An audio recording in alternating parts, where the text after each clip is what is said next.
Hello, I'm Adam Barralet and welcome to this Crystal Connections video where we're exploring a rare stone called Astronomite.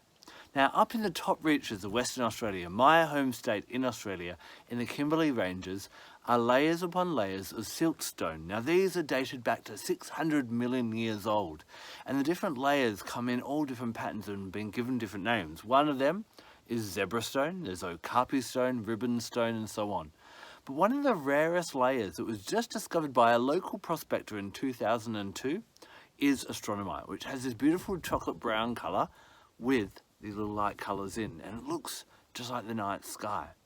This is a bit of a hard crystal to find, or a hard stone to find, but it has an amazingly earthing yet galactical energy. And that's what I want to kind of share with you in this video, why I love this stone, not only being from my home environment, but also the possibilities that it could open up for people all around the world. Astronomite has a powerfully grounding energy, and it's really good to help you settle down when anything's a little bit crazy and also put things in perspective. If you need a bit of resilience or self-control, this is great. It even helps you to take a back seat and even practice things such as invisibility. So if you are someone who tends to jump into things too quickly or put your two bobs worth in, this is going to be a really good stone for you to work with. If you tend to micromanage or have problems trusting co-workers or colleagues that you manage at work, or even your own children, this will help you to develop that trust and just see how they go. It's really good in group environments as well, allowing you to sit back and get everyone's perspective. Normally they say the wisest man is the man who speaks last, because he has heard all the other perspectives and all the other opinions. And so Astronomite really helps you to do that. It also helps you to have patience and wait. Sometimes we're not sure what's going to happen and we end up ringing to find out, or we end up upsetting the apple cart, or maybe not allowing something to come to its full fruition. If you need to practice a bit of self-restraint, just sit back. This is a great stone to help you do that. Just as it waited 600 million years for man to find it, it's going to teach you that the good stuff will come, but sometimes we need to be patient and let it come up to the surface.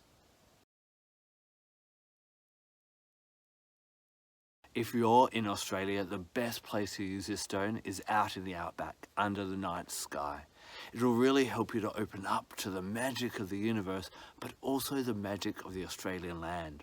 It'll help to unveil secrets and wisdom that are long being held. And Australia is one of those countries, because our Indigenous people do tend to keep their spirituality and their secrets more hidden than other cultures around the world.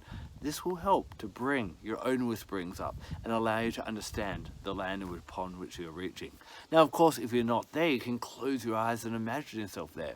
Maybe find some music that's inspired by Australian outback. Didgeridoo music can be absolutely amazing. As you deepen your relationship with Astronomite, it's going to help with a couple of really powerful chakras. Now, the first one is your Earth Star chakra. This helps to increase your connection to every other person on this planet, but also every other animal, every plant, every stone, every crystal. And it'll really give a sense of oneness and kind of togetherness and unity. No matter how lonely you're feeling, this will bring you back a sense of comfort.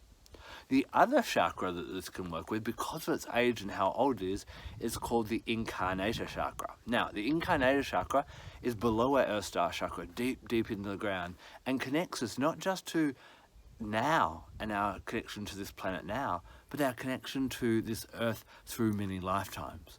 It can help you to find your ancestry, your clans, your culture, and really feel why you're here on this Earth and what gifts you brought through. If you want to kind of go back through past lives, find wisdom, find experiences, heal them, and bring wisdom into the future, Astronomite is going to be a powerful stone to allow you to do that. Close your eyes, sit on the earth, feel that connection, and slowly, just slowly, be patient, remember, allow the wisdom to come to you. It may not happen on the first sitting or the first night, but stick with it. Just as all good things come to those who wait, Astronomite will slowly unveil more and more mysteries and secrets to help you along your path.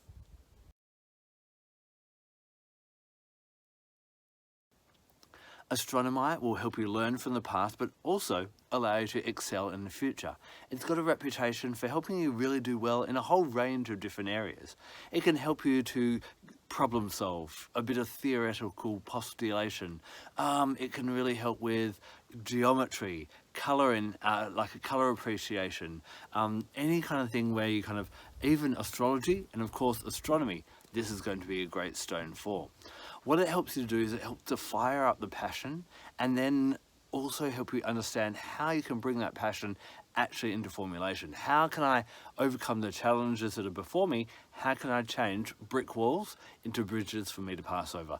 Astronomite can help you to do that. In fact, Astronomite even has a reputation for being a fertility stone.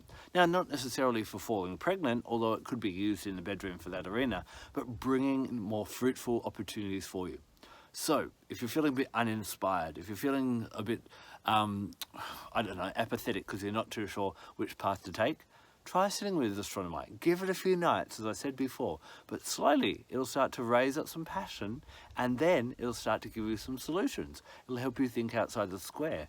And before you know it, you'll actually see your divine purpose on this planet at this point in time, in this incarnation, what you're meant to be doing and how to do it.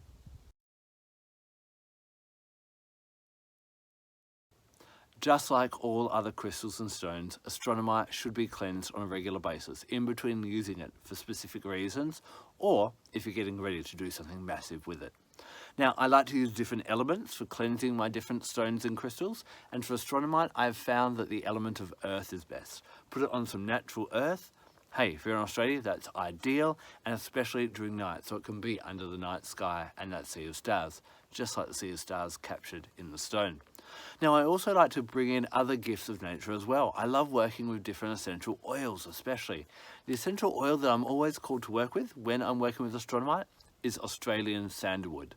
Now, of course, what I love about sandalwood is it has a real grounding aroma to it. It's a wood oil, so it really helps to stabilize you into the ground. But it's got this magical essence to it as well, and it kind of grounds us but lifts our head up to the sky. And so I love Australian sandalwood for really helping to get that balance between the earthiness and the groundedness, but also that connection to the heavens above, just like Astronomite helps you to do. The animal guide that appears for me when I'm working with Astronomite is the Parenti. Now, this is a big kind of lizard that is found up in the northern regions of Australia. Now, Parentis are very much there of the element of fire. They've got that fireness about them, that passion, but they're also often associated with the dream time and that time of learning and mysteries and spirituality and that type of thing as well. Call Parenti into your meditations when you're holding Astronomite. What secrets does he have to give to you? How can he ignite that passion in you, that power in you, and how can he also unveil some secrets of the Australian land?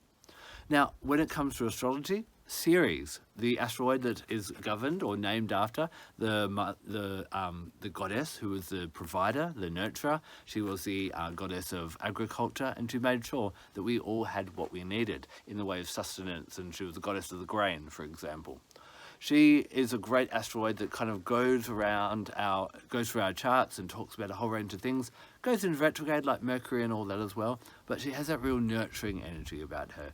And so Astronomite really, I find, connects well with her.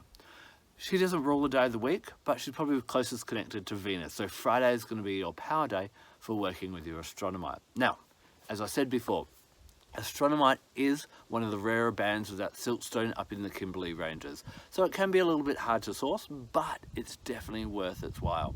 Have you worked with this rare stone? I'd love to hear about your experiences with it. If you have, leave a comment in the section below. And while you're doing that, make sure you press the subscribe button on my channel as well, because every time you do that, a fairy gets its wings. Thank you so much for taking the time to watch this video. I'm Adam Barralet. Blessed be.